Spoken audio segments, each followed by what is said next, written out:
When I think about my career, I I really don't think there was one particular moment. It was really um, all the businesses that I've built have been based on kind of a similar personality trait, which is the fact that I'm just a rebel by heart. This started from a little boy on up.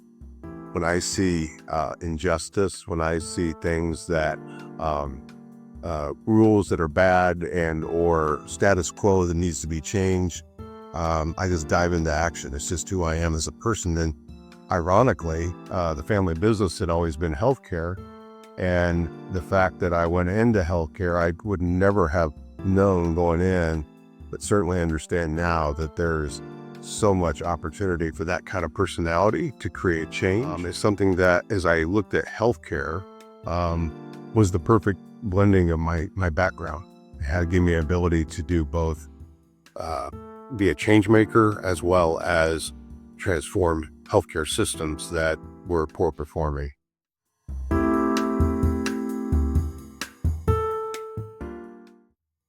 So when I founded Equality Health was a passion project really based on research I had done that really showed how people with health disparities, particularly diverse communities, were wildly underserved and suffering from poor quality of health care. As a matter of fact, in Scottsdale, people live 12 years longer than they do in South Phoenix. And I was looking at these injustices and saying, this is just wrong. Very well-intended people doing great work, but it's not adding up to better health outcomes. So my heart, as I dug deeper, just fell in love with the work.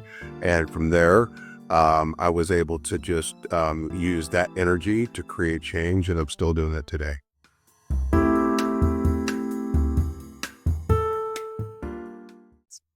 When you work in a mission-driven business, you see inspiration around you all day. But nothing's more inspiring to me than watching our frontline workers, our community health workers, our clinicians, our primary care physicians, our pastors, people on the ground going into the homes and servicing these underserved populations. It's really remarkable. It inspires me every day. When it comes to leadership, I'm really inspired when I think about all the great leaders around me by my father, who really was the one who taught me early how to be a true leader, how to be a servant leader. He built Anthem Blue Cross Blue Shield from a small Blue Cross plan. He was a pioneer and a change maker in his day. And him and I had the opportunity to work in two businesses together, and I'm forever grateful. And on a day-to-day basis, my wife, Barbara, inspires me. And Barbara keeps me grounded. She is someone who believes in me and reminds me of the important mission that I do every day.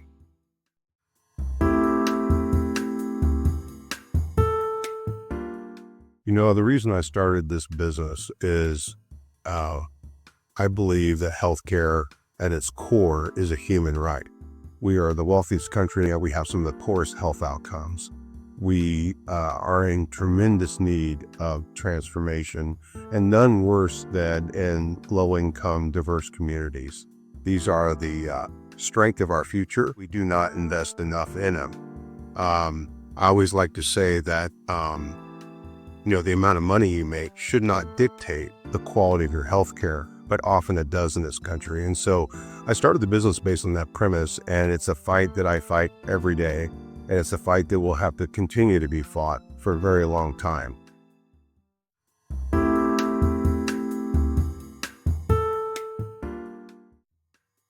There's so many stories we have in our company, something we call the mission moments, where we share the amazing work that's done in the field, but also a lot of them are sad stories. One of the ones that's really stuck in my mind was I did a ride along with our field clinicians, with our community health workers and our nurse practitioners. And we went in a home, and there was a 77-year-old Hispanic woman. She didn't speak English. And she was paranoid and scared when we came in the room, and we frightened her. And as we realized, she was in tremendous pain. Someone had been stealing her pain medication, either a visitor or someone in the house. It was a group home. And as we dug in, we started also realizing that she had multiple chronic diseases, a ton of like healthcare challenges, a bunch of needs that she would, appointments that she missed because she didn't have transportation. She also didn't have food, as it turned out, and she was also had broken her leg or had broken her ankle and had a cast on, so she wasn't really mobile.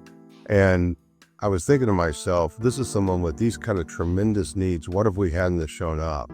It was something that really rocked me, and it's something that I think continues to be pervasive in the Valley. It's something I hope we can fix.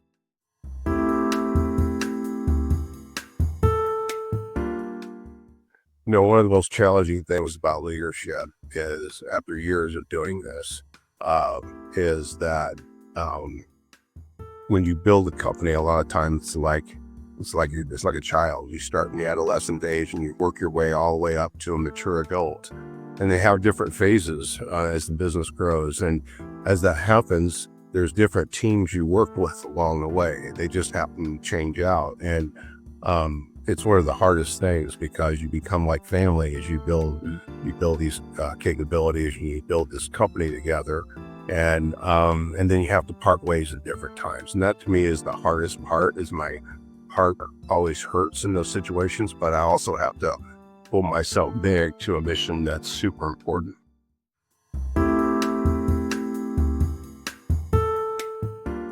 The boldest move I made in my career was when I started Equality Health. We were dealing with the business model that had a lot of challenges. First of all, we're dealing with Medicaid patients. It's one of the lowest reimbursed categories in healthcare. Secondly, we're dealing with independent physicians that are retiring or getting older, and also don't have the resources to participate in some of the new payment models that exist. And we were dealing with needs that were whole person centered, that required not just physical health, but mental health and social support. And the combination of that had never been put together again. Had never been put together in a way that worked. And we did it. We started with something that was very, very difficult to do. And by nothing more than hard work and a lot of help from our independent primary care physicians, from our health plan partners, we were able to construct a system that now is fair and just, and really is helped bringing up health equity in Arizona.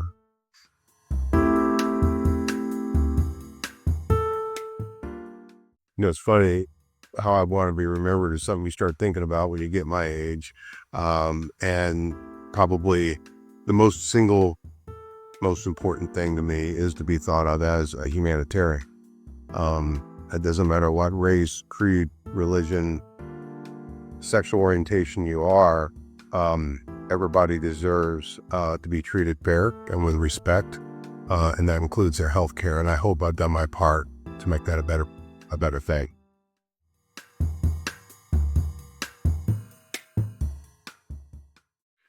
Giving back is really, really important to my wife, Barbara, and I. We have a foundation that supports mainly grassroots, community-based organizations that are helping primarily underserved communities. Not just because it's my business at Equality Health, but it's something that Barbara and I believe in passionately. And that's also not to take away from very large disease organizations that are doing amazing work in the Valley and across the state. But to Barbara and I, our time and our financial commitments are focused on helping those most in need in the communities that we serve.